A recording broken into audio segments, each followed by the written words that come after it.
શું છે હવે? આ તમે છે ને ખબર ન પડે ને તો બોલવાનું બંધ રાખો. બોલવાનું બંધ રાખું. ચાલ ખબર પડા. શેની ખબર પાડવાની છે? આ તમારે મોટા ભાઈ ને ભાભીને આટલો બધો પક્ષ ખેંચવાની શું જરૂર છે?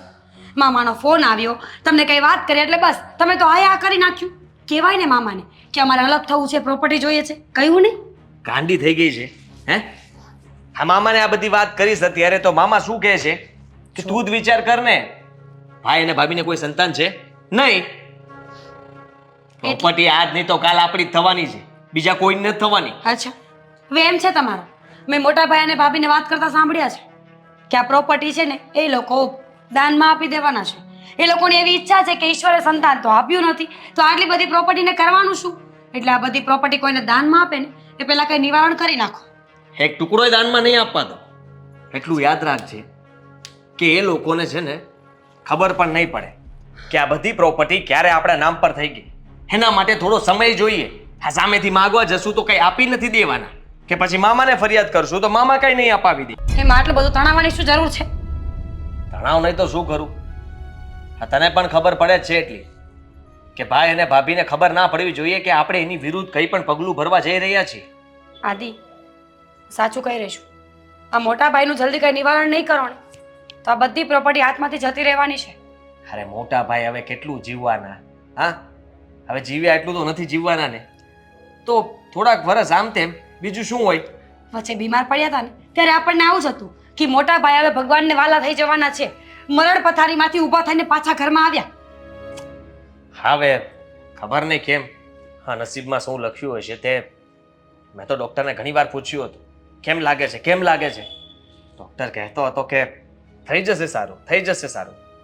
તો સાચી સારું થઈ ગયું, આવી ગયા પાછા. પૈસા ખવડાવી દેવાય ને આ સમયે. ડોક્ટરને પણ ખરીદી શકીએ આપણે, પણ નહીં, આપણે તો ખબર નહીં સારું બનવું હતું આખા ગામમાં. અરે ત્યારે ત્યાં બધા હતા અને હું ડૉક્ટર સાથે જ્યારે પણ વાત કરવા જાઉં ત્યારે મામા હાજર હોય કે પછી કોઈ બીજું હાજર હોય. હવે એની સામે ડૉક્ટરની સામે મારે કેવી રીતે વાત કરવી કે મારા ભાઈને આપી દો એક ઇન્જેક્શન એટલે વાત પૂરી થઈ જાય? હા, પણ તો હવે તો થઈ શકે ને. અત્યારે તો કોઈ નથી ને. એવું કંઈક કરો કે મોટા ભાઈ રસ્તામાંથી નીકળી જાય. મને હવે મોટા ભાઈ અને ભાભીનો ભરોસો પણ નથી અને જરૂર પણ નથી. જો થઈ જશે બધું. હા હા, તું કહે છે ને તો હું કંઈક રસ્તો કરીશ. ગુડ. પણ હવે આવી રીતે આ બધી વાત ઘરમાં કરવાની કોઈ જરૂર નથી. બહાર લઈ જાઓ છો કે? ફોન કરો તો ફોન રિસીવ કરો છો મારો? મેસેજીસના જવાબ આપો છો તમે મને? હા, નથી આપતો. હા, કામમાં હો એટલા માટે ના આપી શકું. એનો મતલબ એ નથી કે હું તને બધા જવાબ ના આપતો હોય. હા, ચલો હવે તમારું કામ પતી ગયું હોય ને તો આ ચર્ચાને આપણે અહીંયા જ પૂરી કરીએ અને જે કરવાનું હોય ને જલ્દી કરજો. ઠીક છે. ભાઈ અને ભાભી સામે હંમેશા ખુશ થઈને વાત કરજે.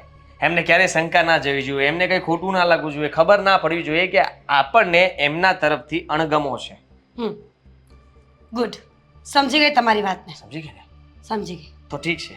હા, નાટક ટુ બી કન્ટિન્યુ રાખજે, જેથી કરીને એ લોકોને કંઈ ગંધ ના આવે અને એ લોકો પલટી મારીને કંઈ ભાગી ના જાય. 2 વર્ષથી એ જ કરું છું. હા હા, હવે 2 વર્ષથી કરે છે તો 1 વર્ષ વધારે, સોરી 1 મહિનો વધારે. ચલો હવે જઈએ. હા, જઈએ. ચાલ.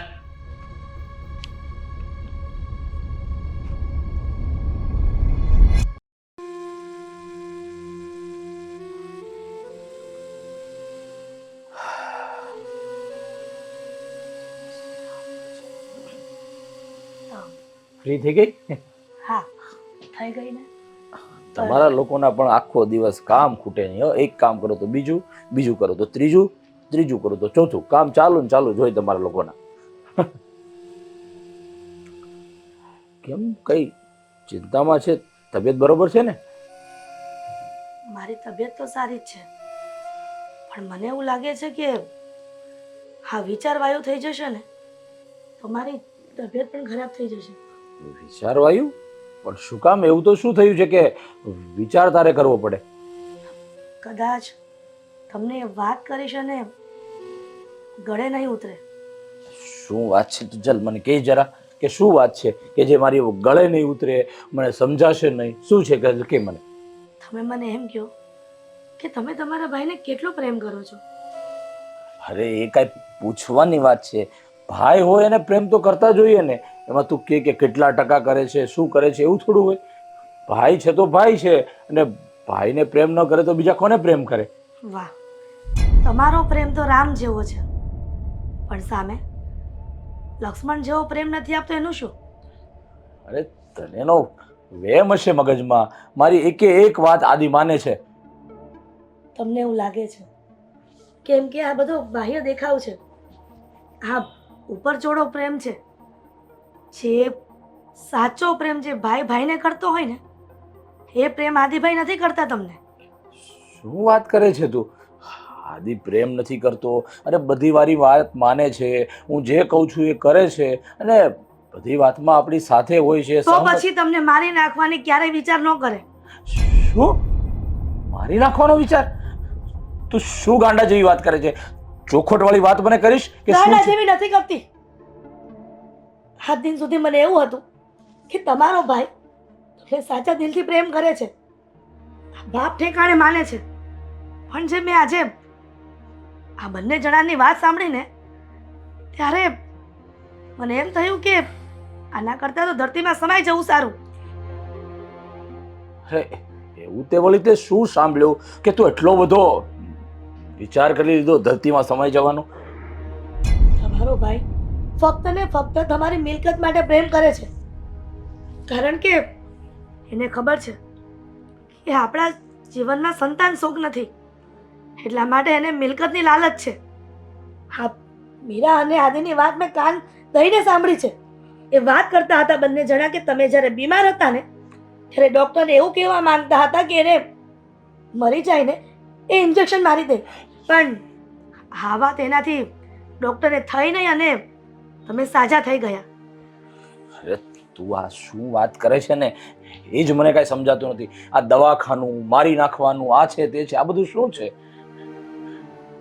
કહ્યું ને કે તમારો ભાઈ તમને પ્રેમ નથી કરતો, તમને મારી નાખવાના સપના જોવે છે કે જેના કારણે આ બધી પ્રોપર્ટીનો માલિક એ આદિભાઈ બની જાય.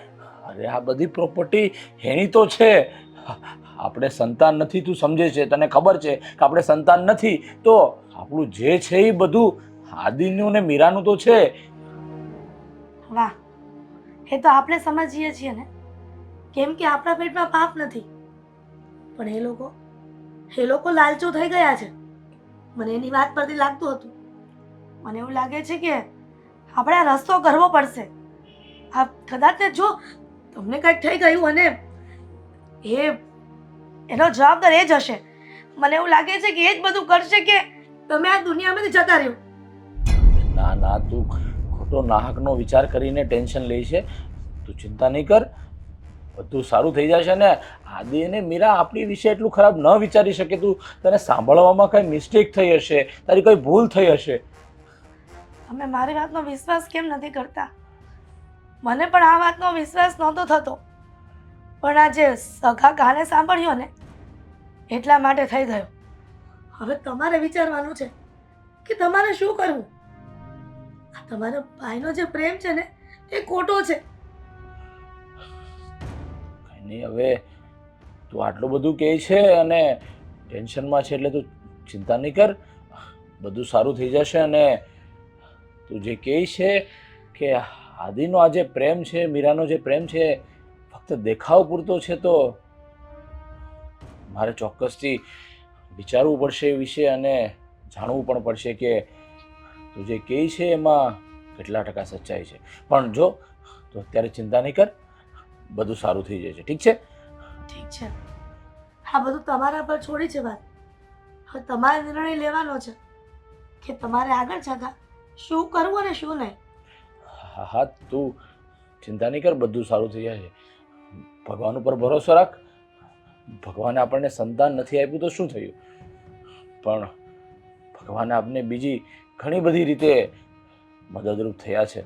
તો ચોક્કસથી આ મુસીબતમાંથી પણ આપને બહાર પાડશે. ચિંતા નહીં કર, ઠીક છે? સારું, ત્યારે હું થોડુંક રસોડાનું કામ છે એ કરીને તમારા માટે ચા બનાવી લઉં છું. હા સારું, આવ પછી.